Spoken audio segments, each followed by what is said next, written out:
Welcome to Lil Friday, featuring Louisa May Alcott's book, Little Women. Read by Amber Jacoba. Sponsored by Gals Guide.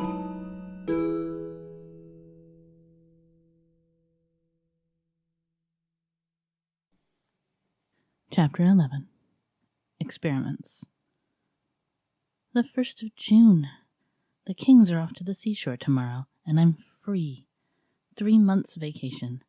How I shall enjoy it, exclaimed Meg, coming home one warm day to find Joe laid upon the sofa in an unusual state of exhaustion, while Beth took off her dusty boots and Amy made lemonade for the refreshment of the whole party. Aunt March went today, for which, oh, be joyful, said Joe. I was mortally afraid she'd ask me to go with her. If she had, I should have felt as if I ought to do it. But Plumfield is about as gay as a churchyard, you know, and I'd rather be excused. We had a flurry getting the old lady off, and I had a fright every time she spoke to me, for I was in such a hurry to be through that I was uncommonly helpful and sweet, and feared she'd find it impossible to part from me. I quaked till she was fairly in the carriage, and had a final fright, for as it drove off she popped out her head, saying, "Josephine, won't you?" I didn't hear any more, for I basely turned and fled. I did actually run, and whisked round the corner where I felt safe. Poor old Jo. She came in looking as if bears were after her, said Beth, as she cuddled her sister's feet with a motherly air. Aunt March is a regular samphire, is she not? Observed Amy, tasting her mixture critically. She means vampire, not seaweed, but it doesn't matter. It's too warm to be particular about one's parts of speech, murmured Jo. What shall you do all your vacation? Asked Amy, changing the subject with tact. I shall lie abed late and do nothing, replied Meg, from the depths of the rocking chair. I've been routed up early all winter and had to spend my days working for other people, so now I'm going to rest and revel to my heart's content. No, said Jo. That dozy way wouldn't suit me. I've laid in a heap of books, and I'm going to improve my shining hours reading on my perch in the old apple tree when I'm not having the... Don't say larks, implored Amy, as a return snub for the samphire correction. I'll say nightingales then, with Laurie. That's proper and appropriate, since he's a warbler. Don't let us do any lessons, Beth, for a while, but play all the time and rest, as the girls mean to, proposed Amy. Well, I will, if Mother doesn't mind. I want to learn some new songs, and my children need fitting up for the summer. They are dreadfully out of order, and really suffering for clothes. May we, Mother? Asked Meg, turning to Mrs. March, who sat sewing in what they called Marmie's corner. You may try your experiment for a week, and see how you like it. I think by Saturday night you will find that all play and no work is as bad as all work and no play. Oh dear, no. It will be delicious, I'm sure, said Meg complacently. I now propose a toast, as my friend and partner Sari Gamp says. Fun forever and no grubbing, cried Jo, rising, glass in hand as the lemonade went round. They all drank it merrily, and began the experiment by lounging for the rest of the day. Next morning, Meg did not appear till 10 o'clock. Her solitary breakfast did not taste nice, and the room seemed lonely and untidy, for Jo had not filled the vases, Beth had not dusted, and Amy's books lay scattered about. Nothing was neat and pleasant but Marmie's corner, which looked as usual, and there Meg sat to rest and read, which meant yawn and imagine what pretty summer dresses she would get with her salary. Jo spent the morning on the river with Laurie, and the afternoon reading and crying over the wide, wide world up in the apple tree.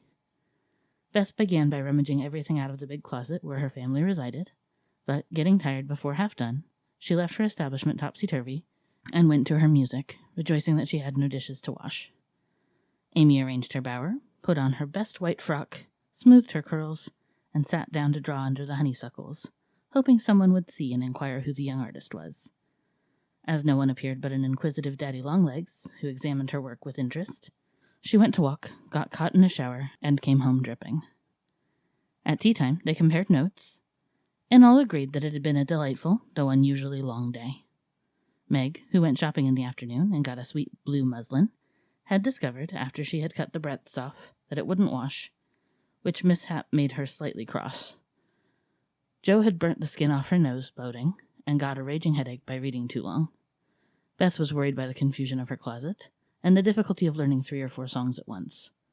And Amy deeply regretted the damage done her frock, for Katie Brown's party was to be the next day, and now, like Flora McFlimsy, she had nothing to wear. But these were mere trifles, and they assured their mother that the experiment was working finely. She smiled, said nothing, and, with Hannah's help, did their neglected work, keeping home pleasant, and the domestic machinery running smoothly. It was astonishing what a peculiar and uncomfortable state of things was produced by the resting and reveling process. The days kept getting longer and longer, the weather was unusually variable, and so were tempers. An unsettled feeling possessed everyone, and Satan found plenty of mischief for the idle hands to do. At the height of luxury, Meg put out some of her sewing, and then found time hang so heavily that she fell to snipping and spoiling her clothes in her attempts to furbish them up a la Moffat. Jo read till her eyes gave out, and she was sick of books, got so fidgety that even good-natured Laurie had a quarrel with her, and so reduced in spirits that she desperately wished she had gone with Aunt March. Beth got on pretty well, for she was constantly forgetting that it was to be all play and no work, and fell back into her old ways now and then. But something in the air affected her, and, more than once, her tranquillity was much disturbed. So much so that on one occasion she actually shook poor dear Joanna and told her she was a fright. Amy fared worst of all, for her resources were small, and when her sisters left her to amuse and care for herself, she soon found that accomplished and important little self a great burden. She didn't like dolls, fairy tales were childish, and one couldn't draw all the time. Tea parties didn't amount to much, neither did picnics unless very well conducted. If one could have a fine house full of nice girls or go traveling, the summer would be delightful, but to stay at home with 3 selfish sisters and a grown-up boy was enough to try the patience of a Boaz, complained Miss Malaprop, after several days devoted to pleasure, fretting, and ennui. No one would own that they were tired of the experiment, but by Friday night each acknowledged to herself that she was glad the week was nearly done. Hoping to impress the lesson more deeply, Mrs. March, who had a great deal of humor, resolved to finish off the trial in an appropriate manner, so she gave Hannah a holiday and let the girls enjoy the full effect of the play system.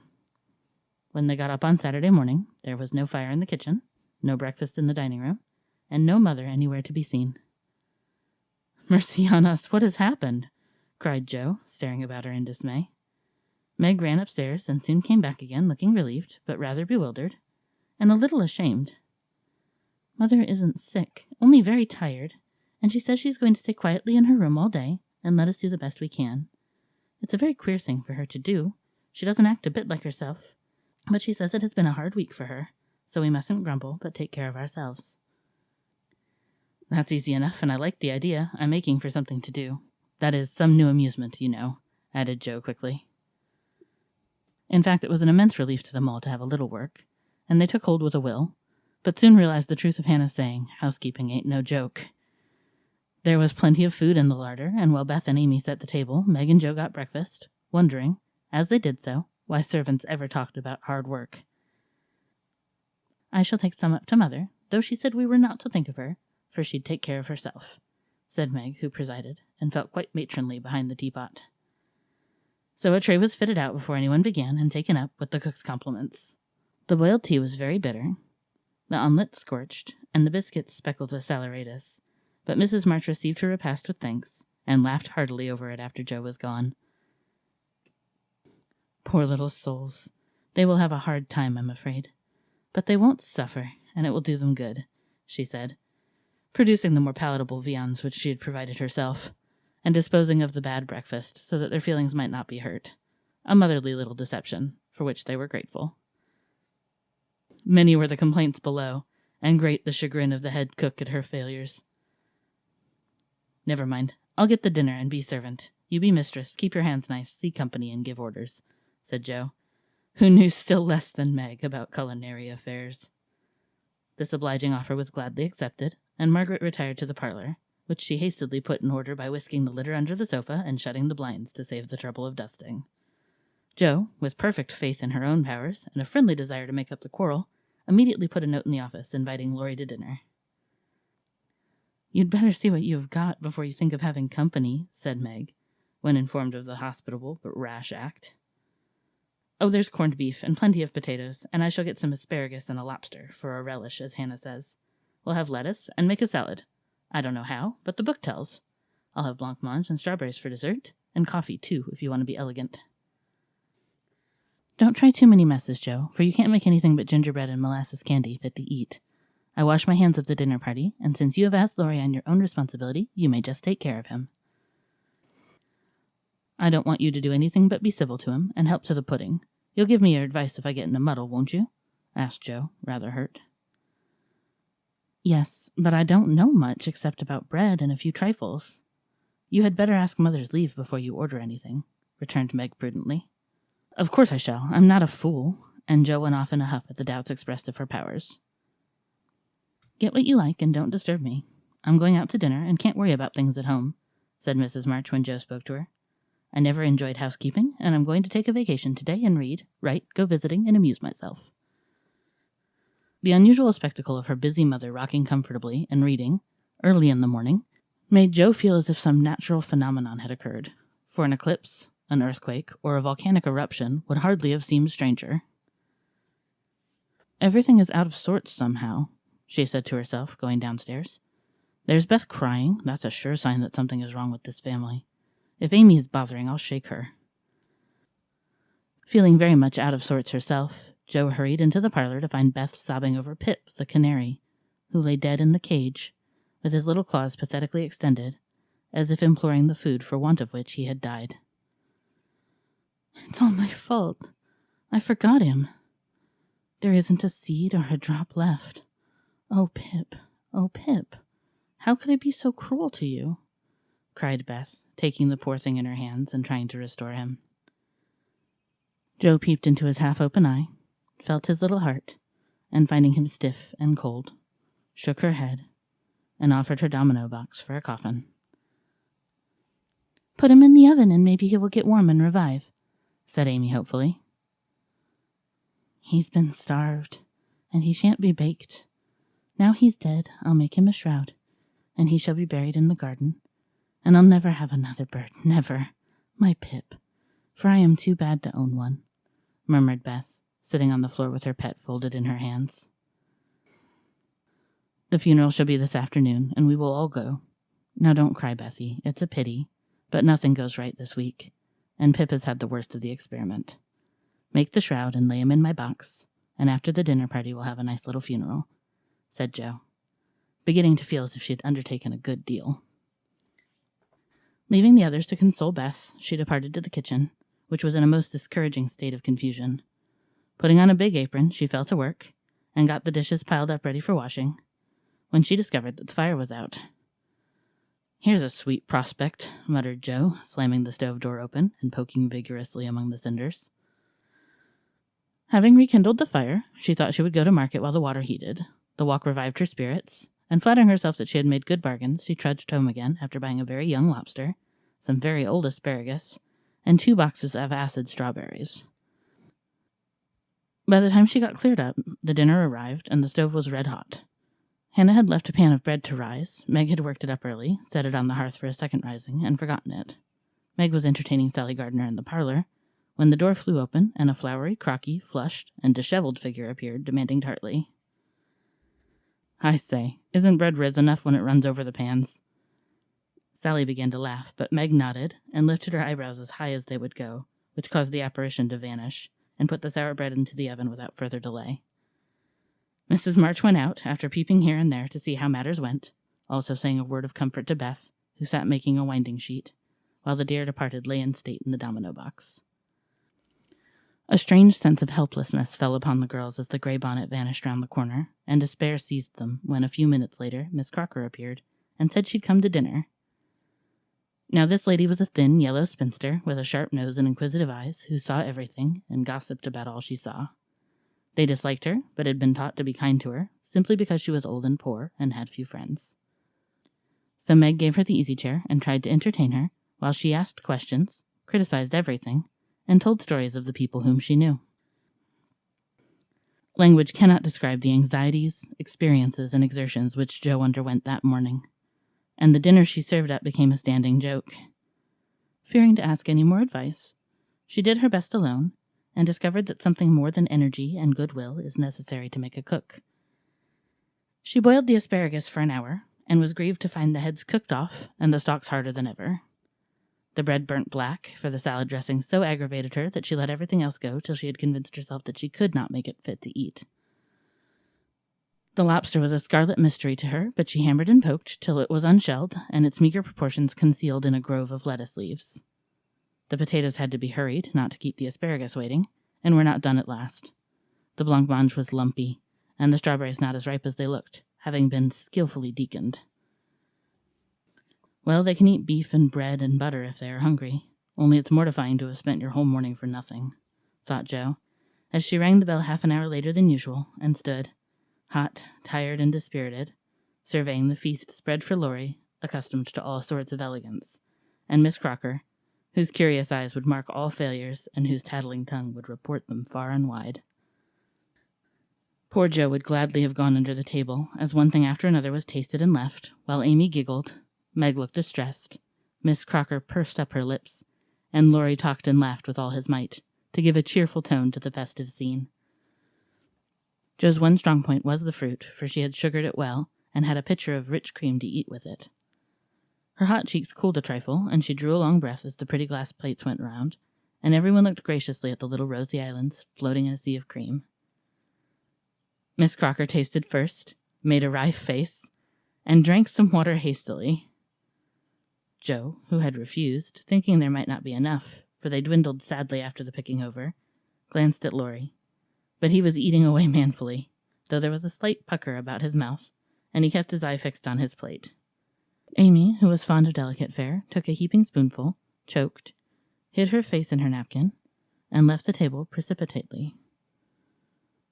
"Oh, what is it?" exclaimed Jo, trembling. "Salt instead of sugar, and the cream is sour," replied Meg, with a tragic gesture. Jo uttered a groan and fell back in her chair, remembering that she had given a last hasty powdering to the berries out of one of the 2 boxes on the kitchen table, and had neglected to put the milk in the refrigerator. She turned scarlet and was on the verge of crying when she met Laurie's eyes, which would look merry in spite of his heroic efforts. The comical side of the affair suddenly struck her, and she laughed till the tears ran down her cheeks. So did everyone else, even Croaker, as the girls called the old lady, and the unfortunate dinner ended gaily, with bread and butter, olives and fun. "I haven't strength of mind enough to clear up now, so we will sober ourselves with a funeral," said Jo, as they rose, and Miss Crocker made ready to go, being eager to tell the new story at another friend's dinner table. They did sober themselves, for Beth's sake. Laurie dug a grave under the ferns in the grove. Little Pip was laid in with many tears by his tender-hearted mistress, and covered with moss, while a wreath of violets and chickweed was hung on the stone which bore his epitaph, composed by Jo, while she struggled with the dinner. "Here lies Pip March, who died the 7th of June, loved and lamented sore, and not forgotten soon." At the conclusion of the ceremonies, Beth retired to her room, overcome with emotion and lobster, but there was no place of repose, for the beds were not made, and she found her grief much assuaged by beating up pillows and putting things in order. Meg helped Jo clear away the remains of the feast, which took half the afternoon, and left them so tired that they agreed to be contented with tea and toast for supper. Laurie took Amy to drive, which was a deed of charity, for the sour cream seemed to have had a bad effect upon her temper. Mrs. March came home to find the 3 older girls hard at work in the middle of the afternoon, and a glance at the closet gave her an idea of the success of one part of the experiment. Before the housewives could rest, several people called, and there was a scramble to get ready to see them. Then tea must be got, errands done, and 1 or 2 necessary bits of sewing neglected till the last minute. As twilight fell, dewy and still, one by one they gathered in the porch where the June roses were budding beautifully, and each groaned or sighed as she sat down, as if tired or troubled. "What a dreadful day this has been," begun Jo, usually the first to speak. "It has seemed shorter than usual, but so uncomfortable," said Meg. "Not a bit like home," added Amy. "It can't seem so without Marmee and little Pip," sighed Beth, glancing, with full eyes, at the empty cage above her head. "Here's Mother, dear, and you shall have another bird tomorrow if you want it." As she spoke, Mrs. March came and took her place among them, looking as if her holiday had not been much pleasanter than theirs. "Are you satisfied with your experiment, girls, or do you want another week of it?" she asked, as Beth nestled up to her, and the rest turned toward her with brightening faces, as flowers turn towards the sun. "I don't," cried Jo decidedly. Nor I, echoed the others. You think, then, that it is better to have a few duties and live a little for others, do you?